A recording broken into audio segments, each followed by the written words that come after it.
koutou katoa. My name is Hotanya Ragtah, and as I mentioned, I'm from CyberCX. Thank you for taking the time out and coming today to view my talk. As the name suggests, I will be talking about GraphQL, fantastic GraphQL bugs and where to find them. For those of you who know, that is a Harry Potter reference. There will be a number of those in this talk, so if that's something that you enjoy, do keep a lookout.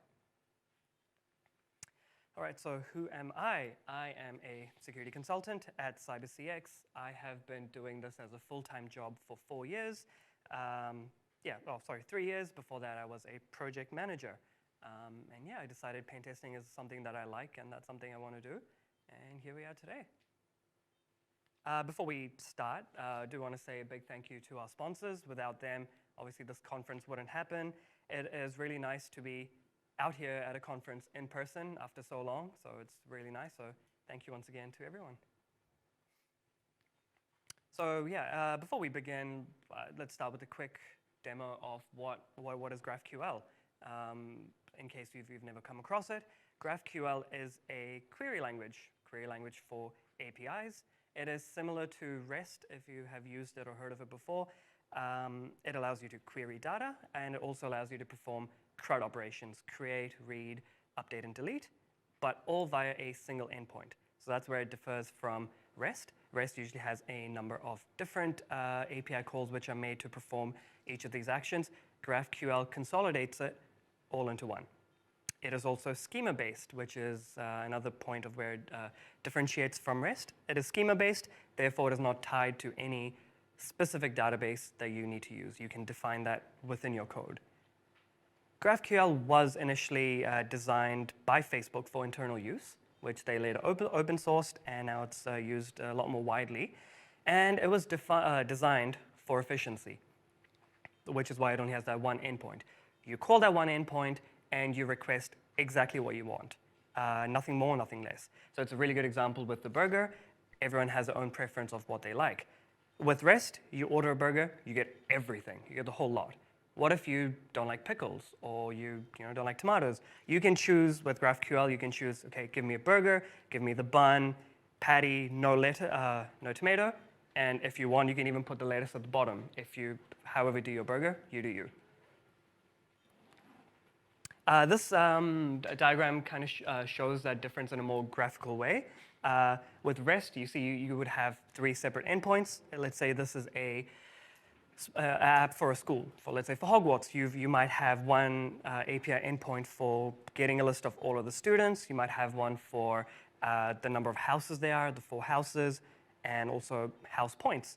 So with REST, you would have to, if you were trying to retrieve data, it would be calling all 3 APIs to get, okay, so how many students do we have? Which houses are they in? And then if you would need it, how many points each house currently has. With GraphQL, you would just call that one GraphQL endpoint and just specify, yep, give me all the students, houses, and points. And then you can pick and choose. You only want, let's say I only want the number of points each houses have, and you don't really need to know about all the students.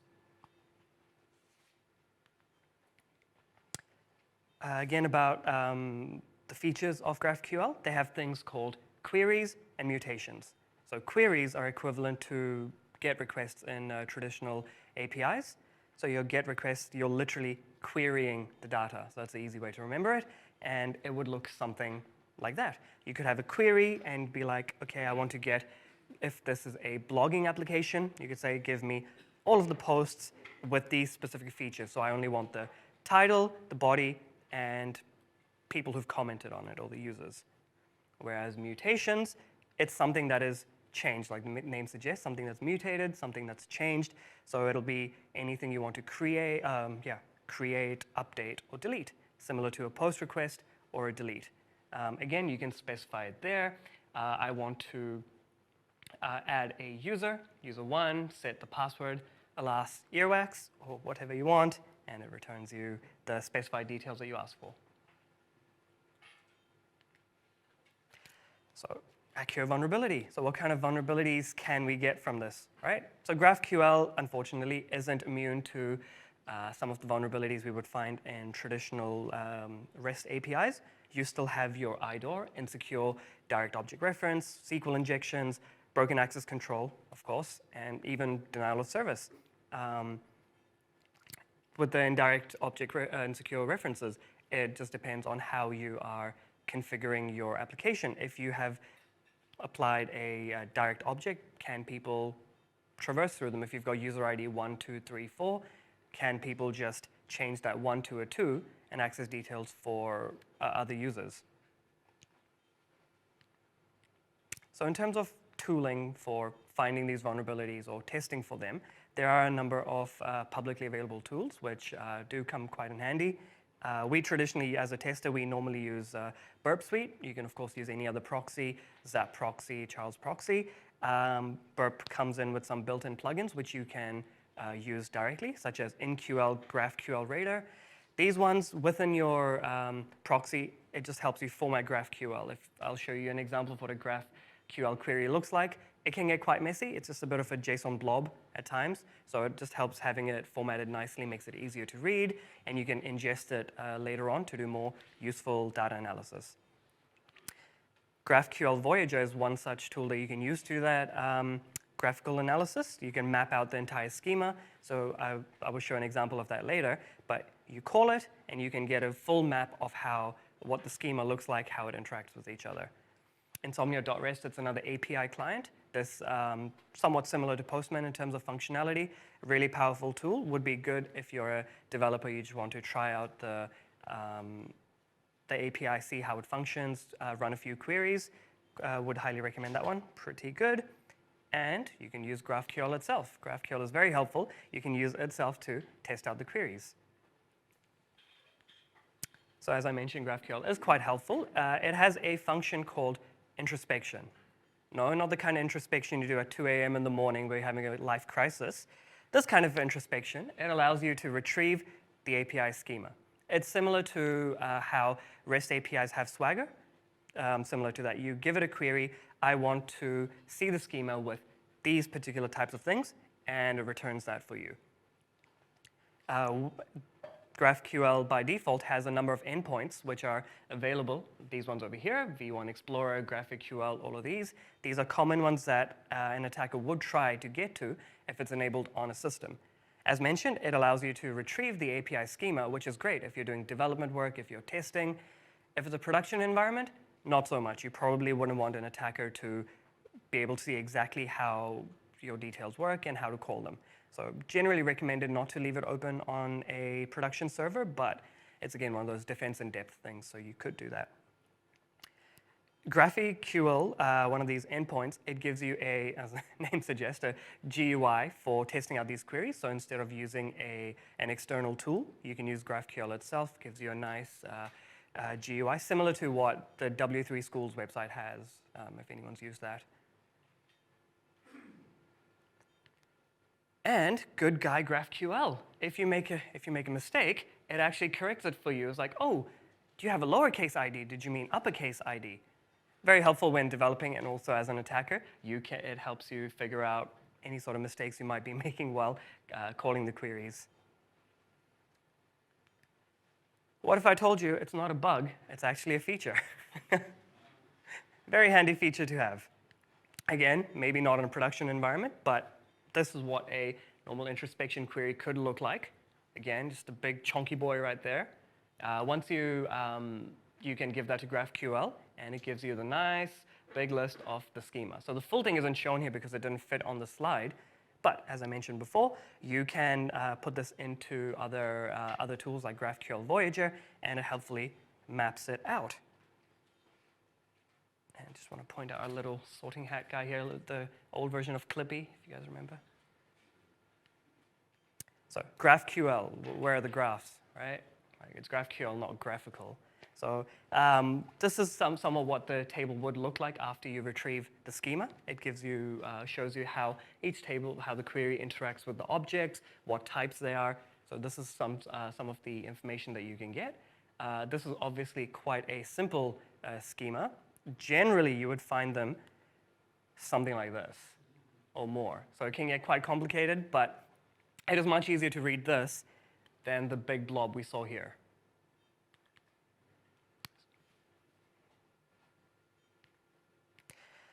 All right, so in terms of the vulnerabilities, I mentioned denial of service. Obviously, it can be pretty big for any server. Availability is part of the big CIA triad. You need to make sure that your application is available so your users can use it, and therefore you have a business or whatever the need of your company is. Queries can be very complicated in GraphQL, which is both good and bad. It gives you a lot of flexibility, and it's great. You can nest queries, you can call them recursively. Again, with recursiveness, if you can keep recursing them, it can lead to performance issues. In this example, we have a blog post, the Hogwarts students blog. You can have users, you can have post. A user can have multiple posts, and each post will have a user. So you could call it like this. This is not how it's meant to be used. This is constantly recursed. You can have, okay, give me all of the users, and I want the usernames and post. But then for each post, give me all of the details for that user. And then for that user, give me all of the posts. So you can keep asking it to give you the posts for the users and the users for the post. So you can see how you can keep it going constantly. But how large can they actually get, right? Like potentially, if it keeps going on and on, you could take down the entire server. So this gives you a good example of how it looks. This is what a normal one would look like. What a normal query, you just get the 3 posts which are there. And you can see that it takes 15 milliseconds. If you then constantly keep recursing it, as I did previously, you can see the time difference. So it jumped up in terms of the size from 500 bytes to 7,000 bytes. So if you keep doing that, that can really add up. So definitely something to look out for. Cool, so how do we fix it, right? We obviously don't want to get DOSed. You can limit the maximum query depth. So you can say, okay, my application doesn't actually need to be used in this way. You could set a query depth to 5 or 10 or whatever makes sense in your scenario.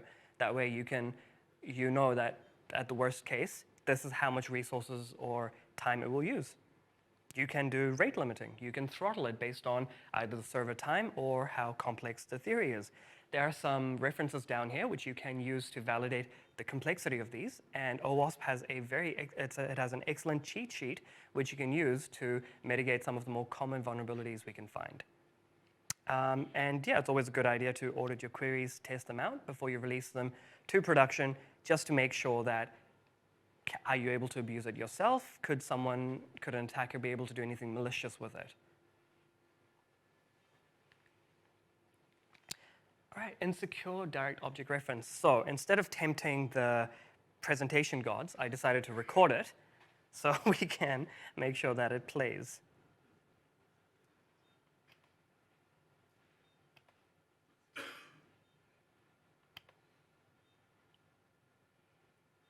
If it plays.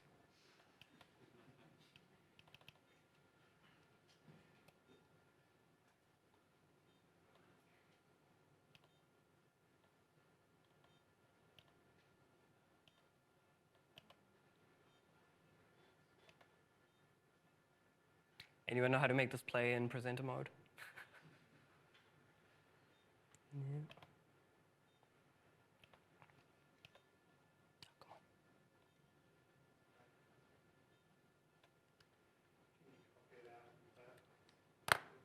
Maybe. Yeah, ignore the unlicensed product.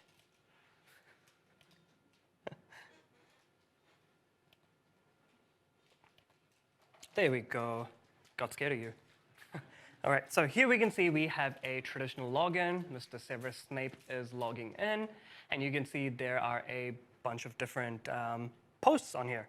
So, generally you can have an application would have settings page. So in this one, we can see that there's an API key, and that is what I'll just pause it there. So this is what the request actually looks like. You go on the settings page, you can see it's calling out, that's a bit blurry, but you can see it's going to a /GraphQL, and that is what the query looks like. And it returns information for that user. And in the contents, we can see there's a API key, name, date of birth. Depending on the application, there could be addresses, phone numbers, different PII. So what can we actually do with this, right? We're just going to send that. You can see it says user ID is 2. So as an attacker, when I see that, oh, what would happen if I do, let's say, user number 1? There we go. We are now admin Dumbledore because that hasn't been done securely. They're not doing any access checks on it as to whether this user is authorized to access the data of another one. And so potentially this could give us the, we've got the API key of an admin. We can now change that, log in as an admin ourselves, and potentially have control over the application and do whatever we want. So this could, in this scenario, it just leads to a cross-user issue. Imagine if this is a multi-tenanted application, you could potentially be accessing sensitive data from other companies, which obviously increases the severity quite a bit.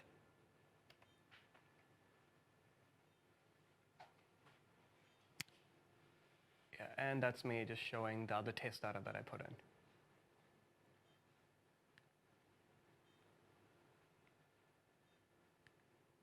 All right, so yeah, how do we mitigate this? So one easy way to do it is instead of just, obviously the first one should be implement role-based access controls.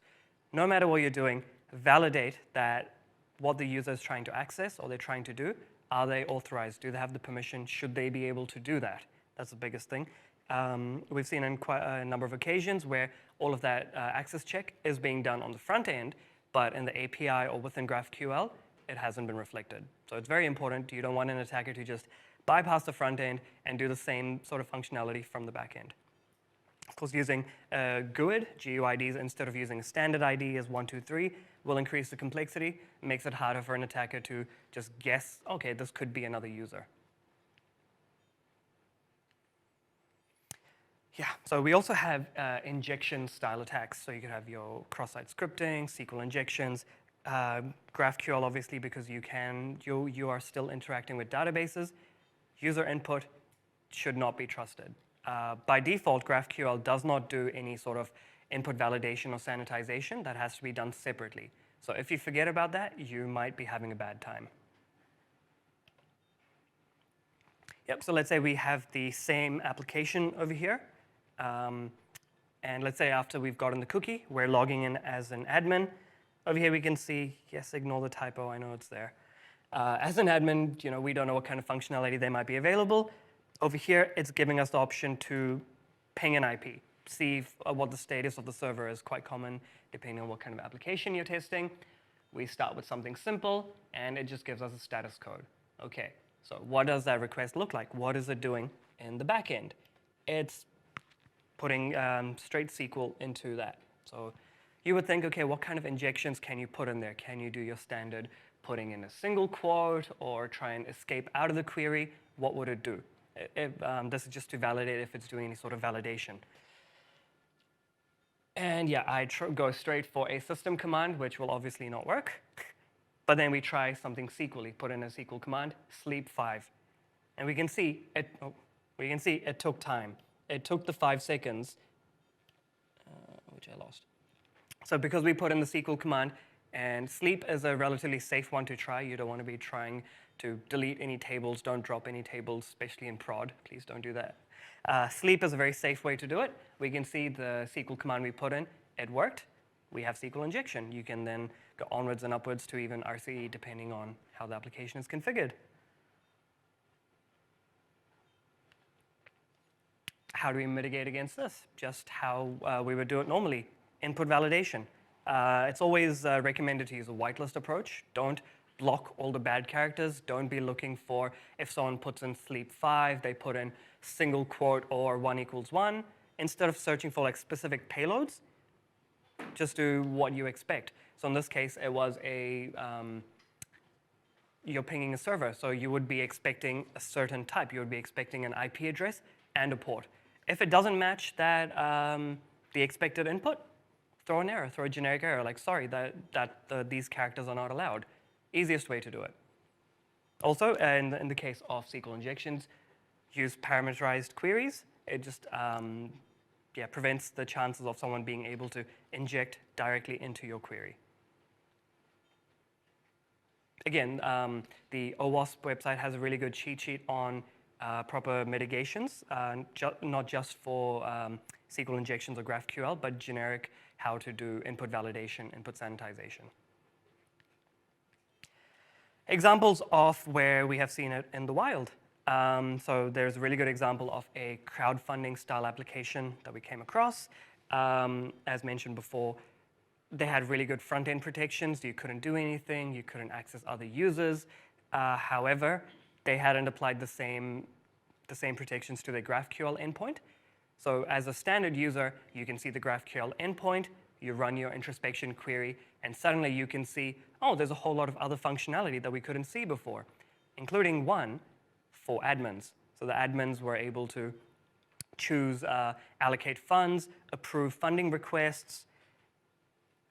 And because these protections weren't applied, it essentially meant as an unauthenticated user, not even as a low-privileged one, unauthenticated users could access this API endpoint, find out how to call it, find which projects were there, create their own project. Let's say I want to start a Society for the Protection of House Elves fund, and I'm like, okay, I'm requesting $100,000 for this, and I can go and approve that myself. See the problem? I can give myself free money, but I can also take money away from other projects. Let's say I don't like Slytherin House. No offense, love you Slytherins.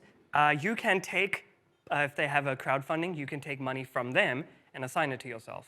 So really, that really messed up in terms of access control. That is obviously a very high risk or critical. You shouldn't be able to do that. So it's very important you apply the role-based access controls and make sure you validate what the users are doing and whether they should be authorized to do that or not.